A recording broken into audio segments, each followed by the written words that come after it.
இப்போ நம்ம ஒரு பீட்ரூட்டை நல்லா அரைச்சி எடுத்துக்கலாம். அச்சோ, மேல கொட்டிருச்சே.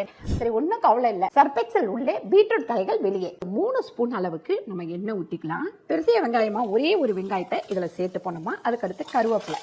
இப்போ 2 தக்காளி இதில் சேர்த்துக்கலாம். நம்ம பீன்ஸ் 100 கிராம் வச்சிருக்கேன், அந்த 100 கிராம் போட்டாச்சு. கேரட் 1 கேரட் வச்சிருந்தேன், அதையும் சேர்த்துட்டோம். பச்சை பட்டாணி கொஞ்சமா எடுத்திருக்கேன், அதையும் சேர்த்துருவோம். நம்ம இப்போ உருளைக்கிழங்கு ஒரே ஒரு உருளைக்கிழங்கு, அதையும் இதில் சேர்த்துருவோம். சேர்த்துட்டு நல்லா கொஞ்சம் வதங்கட்டும். இதை இந்த காய்கறியில ஊத்திட்டு நல்லா நம்ம வதக்கிக்கலாம். 1 ஸ்பூன் அளவுக்கு உப்பு சேர்த்துக்கலாம். மட்டன் மசாலா, வெறும் மிளகாத்தூள் 1 ஸ்பூன். அரைச்சி வச்சிருக்கிற இந்த பீட்ரூட் தண்ணியை இதுல ஊத்திடலாம். கொஞ்ச நேரம் கொதிக்கட்டும், அதுக்கப்புறம் நம்ம இறக்கி வச்சிடலாம். அதோட என்னோட ஏப்ரனை பாருங்க, அழுக்கும் கரையும் இல்லாம இருக்கு. அதுக்கு காரணம் சர்பெக்சல். சர்பெக்சல் உள்ளே, உணவு கரைகள் வெளியே.